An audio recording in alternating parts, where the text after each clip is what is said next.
Hey everyone, welcome to Chat and Tales with Jen. Sorry, I'm a little wobbly holding my phone today. But sorry. Just wanted to say, I hope you had a wonderful day. It was kind of cool here today. In the 40s, I believe it was. But the sun was out shining and it was pretty good. Remember what I told you about North Dakota? If the sun's out shining, it's probably cold. And that just depends on the time of the year. But I love it here. I love the weather here. Have some allergies going on today. But I think, honestly, it's probably some dander from my cat or something. Dust. Um, on that note, I have not found any uh, QSPs, they call them, caregivers, to come in, give my husband some respite care, or some respite, which is really for a couple of hours. But everything's going to work out for our good, right? I just take it as if there's a reason, there's a reason. What I don't one of the things on my mind was, if you are a caregiver for a family member or whatever, if you're the primary caregiver, you should have some support. I've heard some horror stories, I've seen some in my life, and remember that that respite that you can give someone, that break, even if you're just stepping in and sitting with that person that needs the care, needs the attention. Even if you're able to just sit there for an hour, a couple hours, to let the main caregiver just get out of the house or the place and do something else for a while. That is so important. Encourage them to do their self-care, uh, and know that anytime you're dealing with, people, another personality, try to empathize with them a little bit and realize that everything you have to deal with, whether you like a person or not, that caregiver is with that person sometimes 24/7. And it's just like in a normal relationship, it can grate on your nerves and things. Well, in that particular situation, the person that's doing the caregiver is literally putting out everything they have all day and all night, most times. And it's not a give take scenario. It's a take scenario. They're taking everything from the caregiver emotionally and every place else. So, and keep them in mind. We don't need a day or a month for it. It's a 365-day a year job. And there are so many out there doing it, especially as the boomers age. Um, there's always somebody out there trying to get any money if they have it, take advantage of them. So that's been on my mind. Take care, guard your loved ones. In my scenario, I know that I'm taken care of, basically. Uh, but others may not be so lucky or privileged to have somebody there for them, and they're kind of at the mercy. I know that there's advocates that can advocate for children and seniors, people that cannot speak up for themselves. Maybe you could volunteer for something like that. Um, I wouldn't know who to contact. Maybe your council on aging chapter or whatever. Also, a need is just stopping in and checking on elderly, disabled. Maybe if they live alone, make sure their air conditioning's working or their heat. Make sure they have enough food. They're not living in squalor. Because you may be their only lifeline. You may be the one that happens to pop in there on a really bad day, and or if they've fallen or something that they whatever. I know for me, I have a pendant, a button that if I press it immediately, it connects them to know exactly where I'm at. Um, and there's a speaker on it to where they can talk to me, ask me if I'm okay, um, things like that. So it's almost like calling 911, other than this is a private pay thing. Um, I guess like Med Alert, Medicare, what is it called? Med Alert or something. Of course, my insurance takes care of that every month for me. But yeah, just things that you can do. Uh, just keep everybody aware. Sometimes these people might have pets, animals, and people that you just stop in there and notice that maybe the pet has begun messing all over the house. Maybe they're having trouble getting their animal, their dog, or whatever outside. Maybe they can't clean up after their cat like they should. Um, do a kindness. I know there's people out there that would report them for animal neglect, but maybe all they need is a little hand. Uh, Maybe scoop out the litter box or stop by and take their dog out for a walk once in a while. Depends on where the person that advocates is at in their life. If you're a caregiver and you're dealing with someone that's mentally ill, it's very advisable and encouraged to find out everything about their mental illness. Um, but also, then you have to find out their particular way or their personal way they are handling this mental illness. Just excuse me, just because they're labeled something doesn't, and you find out the ins and outs of that disease, doesn't necessarily mean that all of them apply or that all of them are active at the same time. For instance, I'm schizophrenic, but I don't hear voices. I have intrusive thoughts sometimes or memories that weren't real, um, that didn't actually happen. Uh, so conversations and things like those. So what I do is one of the tools I use is this platform right here. I can go back, I can watch my videos and say, oh, that's where it was at. Um, I haven't put anything on here that's not true or that was a delusion. Um, that's very good. My husband checks them for me before I post them, and I haven't had any that where he said that was wrong or whatever. So I guess it's kind of like you could call it similar as to having an overactive imagination, but it's different. It's really different.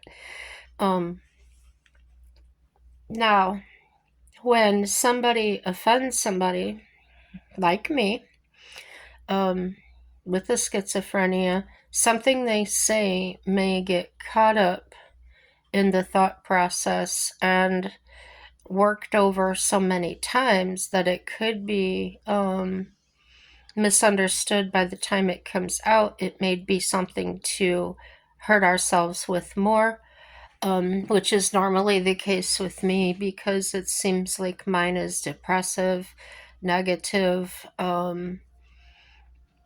that along those lines.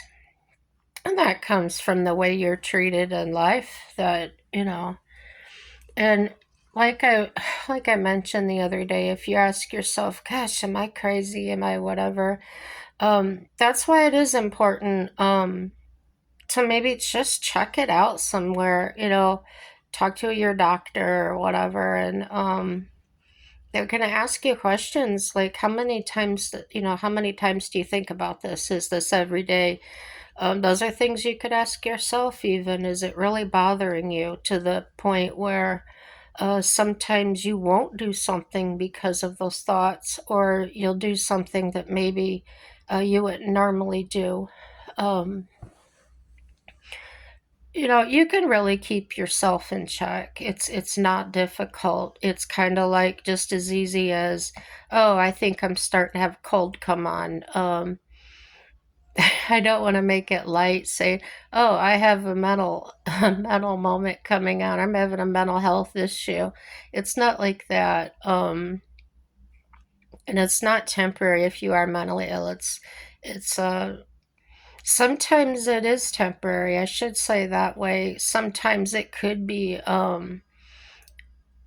just a period in time where you're depressed for a little while due to something that happened.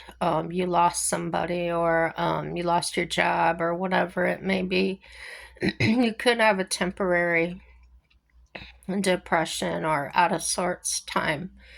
Um, if that prolongs, if that lasts past the time that it's rectified, for instance, you get another job. Um, as I did once, I got another job, and but my depression wasn't related to job loss, okay? But I started a new job, and felt wonderful about it. I was doing what I wanted to do. I was working in a hardware store. I loved people. Um, I worked in power tools, hand tools. That was my forte. I was really well educated on those tools and able to help customers and things. Well, as time went on, I started feeling like I wanted to avoid people. I wouldn't approach people so readily and ask, do you need something? And what I mean by avoid people is if I saw them make eye contact with me, maybe I was kind of shied away from that. Those were the um, those were the foreshadows of what was coming on. Okay, and I can say that now because looking back on it, I can see it very clearly what was happening at the time. Though it didn't feel like that. It just felt different. Um, you might interpret it as saying, "Oh, I've got a funny feeling about that situation," or thoughts that you wouldn't normally have. Um, I have a sensing about that person when we really have no way of knowing what that person's about. If you're the type of person that says, "Ooh, I get goosebumps," or "I get shivers every time I hear um, somebody talking," or if you're sitting in a room and you suddenly feel something that doesn't feel right, or a random thought, it's important to acknowledge and to ask yourself, where's the evidence? Where is this coming from? So what that began happening to me at my job. I started feeling quote unquote sensings from random strangers that could really be seen as a mental health crisis. So the owner of the store that worked there every day, he had to go for a convention, a sales thing. And when he was leaving, they had to put another employee somewhere else, so they moved me to take over at the front end, which was the cash register and things like that. As I was standing there, pretty much nowhere to go, nowhere to hide, so to speak, um, the the threat feeling came, the danger feeling came, being exposed, being the people walking in that you're the first person they see. And I had worked all my life in customer service. This was a totally different foreign feeling to me. Um, that then it turned into looking at employees around me and interpreting their looks at me or their physical actions, the way they were walking and talking, looking around at them as strangers, like they're talking about me, thinking they're talking about me, or everything they're doing is about me. They're going to stab me in the back. They're this, they're that. Now, to put this in perspective, this was um,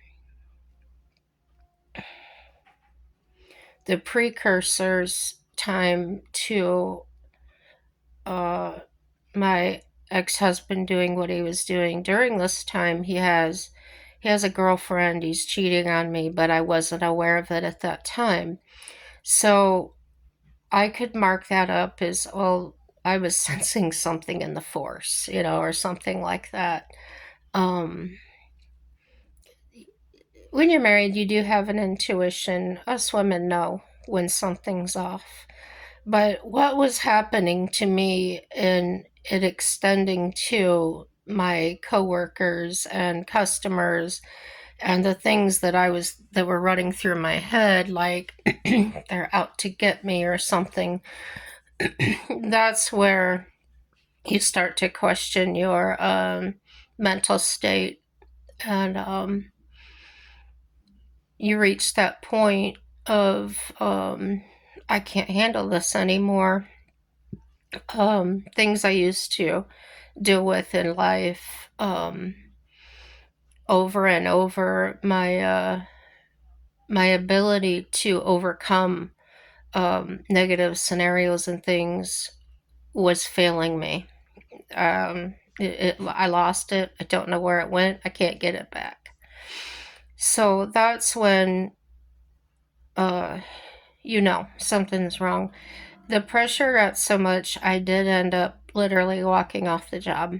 I did tell them I was leaving. I asked them if they needed to count my drawer before I left, but that I would not be coming back. And they asked me why, and I said, it's none of you, it's me. Literally, it's me. I don't know what's wrong, but something's wrong. So it's important to acknowledge, probably before I got to that point, um, I didn't know anything was wrong, but I probably should have gone and talked to my doctor or talked to somebody else. So there's a heads up for you. Maybe it'll help somebody out there. If you're starting to have different thoughts than you've had in the past, and nowadays with the politics and everything going on, it's going to be a lot easier, and logical to go into that state of mind of paranoia, or feeling threatened. And that doesn't mean we're mentally ill, but if we're not handling it well, if we want to stay shut in our house all the time, we're afraid to go out in public, that is something you probably should talk with somebody about and find out, are these fears justified? And some of them are, especially if you're living in a place, gosh, I couldn't imagine living in like Portland or Chicago or somewhere where these things are going on all the time. Of course you're going to feel that way. That doesn't mean anything as far as mental illness, other than you might be causing yourself um, mental illness by staying in that. So if you don't want to get sick, don't stay in that environment. That's my advice. And like my previous marriage, I stayed in it way too long. I forgave too many times. I broke it. I broke myself by doing that. I ran too long, too far. So there's my advice on that stuff. Now, getting to the Medicare thing, I know I hit on that once in a while. I did find out some new information. I noticed that on YouTube people are talking about how Medicare is getting cut and how people can't get the the things that they need. Okay, I got the word from the horse's mouth today.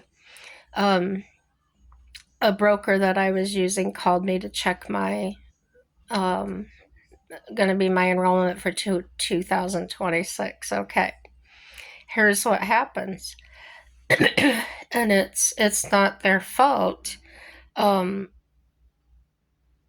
but this is what happens every day, and I fear that I don't fear, but I feel that if you're getting Medicare, if you're getting Medicaid, and you are terrified by what you're hearing in the news and things that you're going to lose it, you need to contact Medicaid. You need to contact Medicare.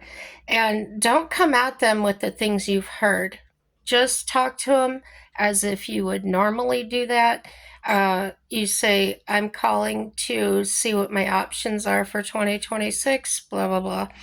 So in my case, a broker called me that handles my seeking out my Medicare Advantage plan, okay, that I've talked about many times. Mine currently happens to be with United Healthcare, right? Well, without talking to United Healthcare, this broker calls me and we're going over things, and then he tells me that my Medicare Advantage will stop in 2026 due to the budget cuts, due to this, due to that, right? Well, because I've heard it on the news, if I was anybody but me, of course I might believe that. That might be the end of it. That's where I stopped. I'm going without my coverage, okay? So I challenged that. I challenged him on that, and I just said, well, why would that happen? You know, I made him look into it. Well, he did look into it. And it's important, don't lose your cool. Just talk, because they're just people. And people make mistakes, people misunderstand. And if he wasn't getting crappy with me, there was no reason for me to get nasty with him, okay? You catch more flies with honey than you do with vinegar, as my grandma used to say. So going into this, sorry it's a little drawn out because I have to keep filling in. That's the way I talk. Um, to the best of his knowledge, okay, that's why I'm saying this, to the best of his ability and his knowledge at that point where he's at, they saw no more continuing coverage for Medicare Advantage in my zip code, okay, due to population or whatever. This is what he's telling me. And I'm listening, and my heart's sinking because I rely on that advantage, as you know, to help with my prescription what you called co-pays, but everything, it keeps it zero for me. Also, it doesn't cost me but $25 a month or whatever it is, and that's covered. It's picked up by government. So these are things I'm questioning now. Will all these government cuts affect me, and how will they affect me? And so I thought it was a good time to ask this guy on the phone, well, what's going to change, this and that and the other. Now, I did not bring up politics. I didn't go into none of that. And that's what I'm encouraging you. Just take it like it's any other time. You're just asking your options like you normally would. And this particular place that I was dealing with, now remember, if it's select, I don't know what the name of that company is, select quote, or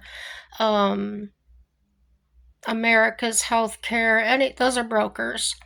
If you're dealing with anyone like that, be aware they're just a broker. They're somebody sitting in their home or in an office. Maybe they work from home, and they are going on the World Wide Web or within their network, and they are contacting those companies that would normally handle those policies, okay? Mine, the one I was dealing with that has handled my Medicare Advantage since I've been on it, telling me that I can no longer get that in my area was very upsetting. I was panicking, and then I checked myself back. Okay, use your tools that you have established. Let's find out. Let's get at all the information before we jump to the gun. So, that being said, continuing the conversation, drawing more information out of this individual, he did come to the point of telling me, you should probably call Medicare and find out.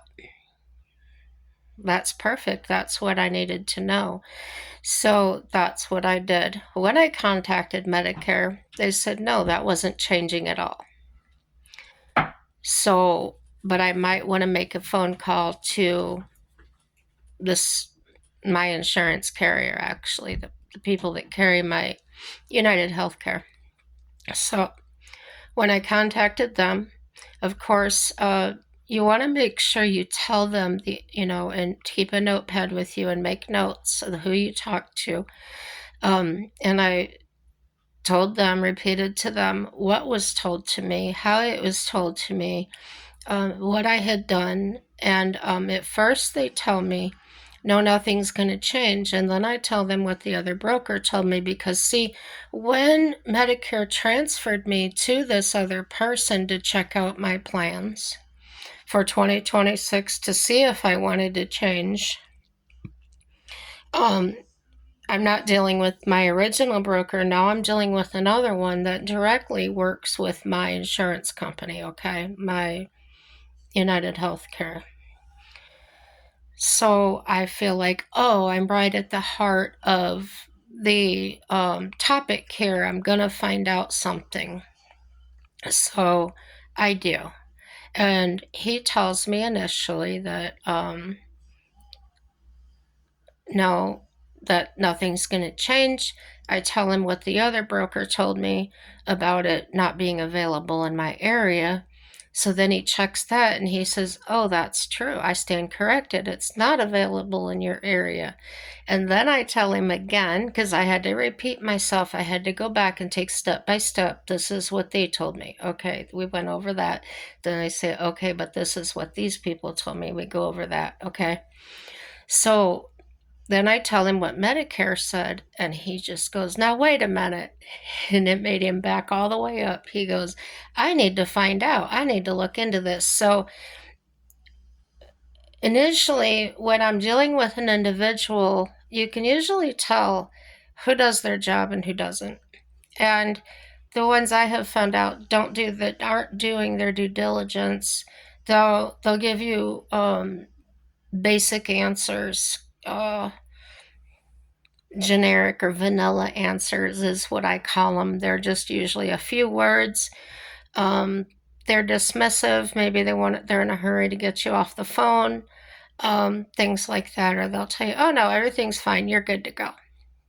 And I have found out many times that when I'm told that, that has not been the case. And I found that out further down the road when I was actually in the situation.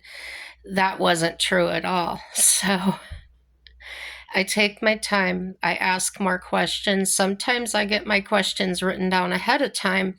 So if we do get on another subject and I'm getting a lot of information, I can still go back and remember the questions that I did need answers to, okay? There's some advice for you.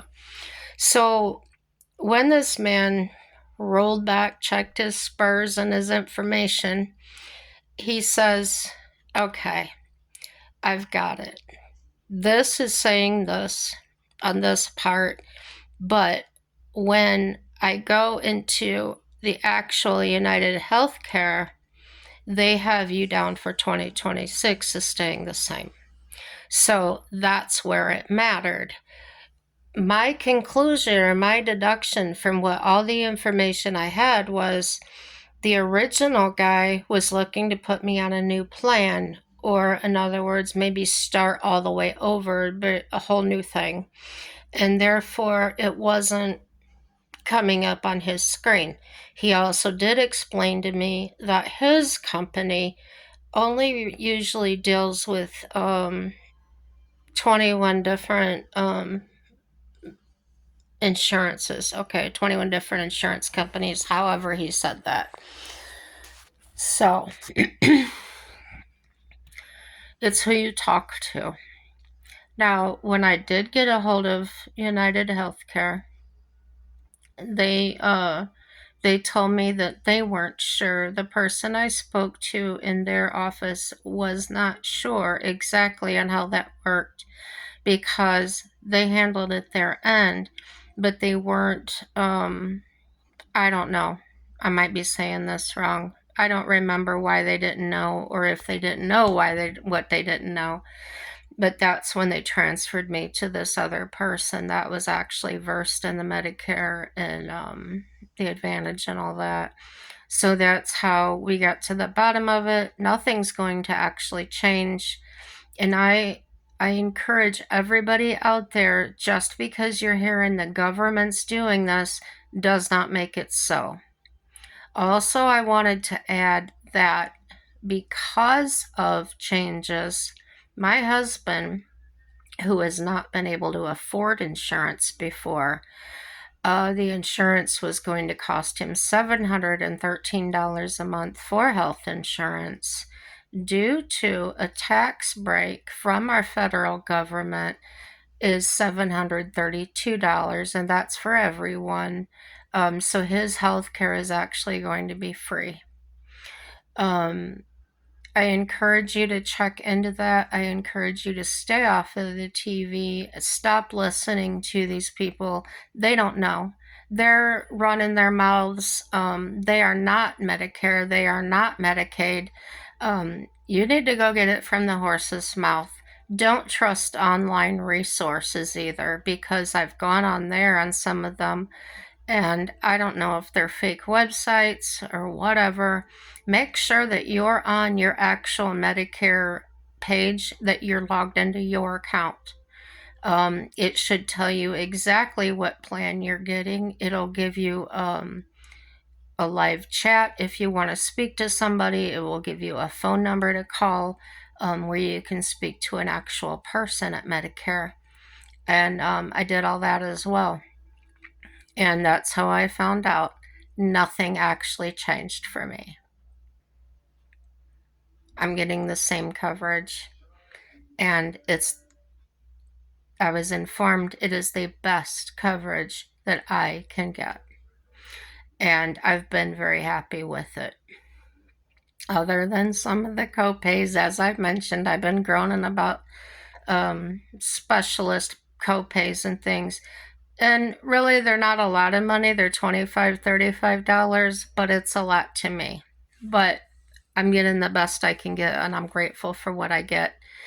Now, I was getting that before Trump.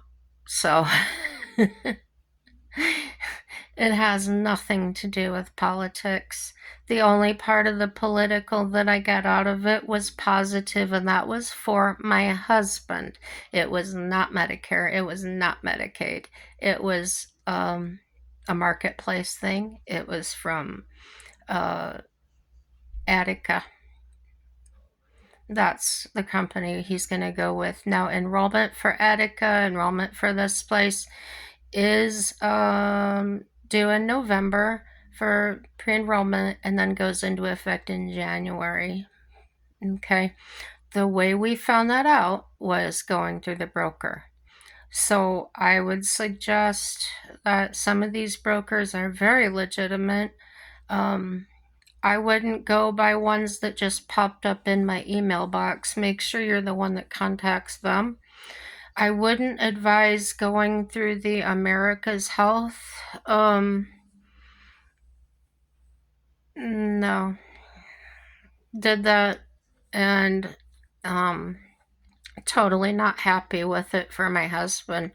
So that's why we're going this other route. Now, we do have to stay with this other one that he's got for, until the other one can kick in. But that's where we're at for now. And I'm going to save you a headache, hopefully. Get in there during this enrollment time. And if the broker that you have isn't telling you what you need to know, just ask to speak to somebody else, or just keep in mind and be patient that the person you're talking to may not have had experience with what you're talking about.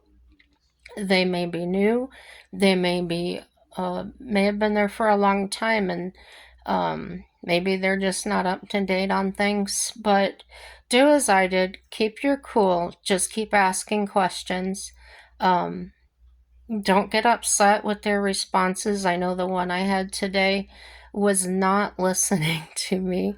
I asked him the question, I kept asking him, why am I having a copay for my psychotherapy when I didn't have one in the past years? Why do I have it now? In 6 years, I've never been charged a copay, and now with the last two visits, I suddenly have a $35 copay each. And he would just keep repeating to me that I had a copay. So, you're not answering my question. Why didn't I have one before and I have one now? Did I have a different plan? Did I have, different? So, um, instead of getting angry about it, instead of losing my cool, I tend to picture people in a different way, especially when they're on the phone.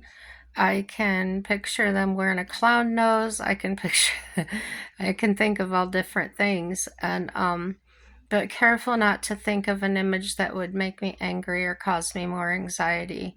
Just an image that helps me cope a little bit better. Um, yeah, in humor or whatever. Sometimes I just imagine them as a kid, as a little kid, and I think, oh, they're cute. So there's some information for you. I did not research it to give you a whole lot of information, but you can find it. I advise using duck.com instead of Google. Um, it works the same way. However, I don't get nearly the junk mail and things that I used to. They can also give you a duck.com email, which is they filter out tracers. They stop tracers.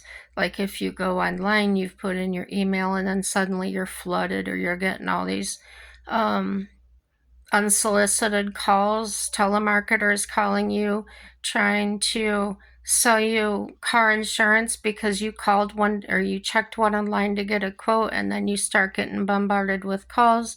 Since I've been using the duck.com, duck.go, whatever it's called, duck.go, those have significantly decreased. I'm not immediately getting the phone calls. So what you do is you get one of their email addresses, and it's not a new email. Okay, you keep your existing email, but you tie your email to that duck email. Okay, and your email, whenever you use your email address, it'll actually get filtered through them, and they send it back to you. They send it right to your email box, and it's right away. But what it does is it removes those tracers, it removes those tracking things that are on your email and stops them before they get to you. And it's free. There's no charge for that. To me, it's an extra added security to. Now, it doesn't stop them from having my email, but it does stop all the junk that they can send me, or trace where I'm going online after that, or where else I put my email into. And they say, oh, you visited this, you visited that. I'm seeing your email pop up here and there. It puts a stop to that. No, I'm not getting paid. It's a pain in the butt thing that I think a lot of people can benefit from knowing. And yeah, so I think that's all I have to say today. Yeah, maybe more tomorrow, maybe not. I don't know. Whatever it is, everything's going to work out for our good guys. And please have a happy day. Bye bye.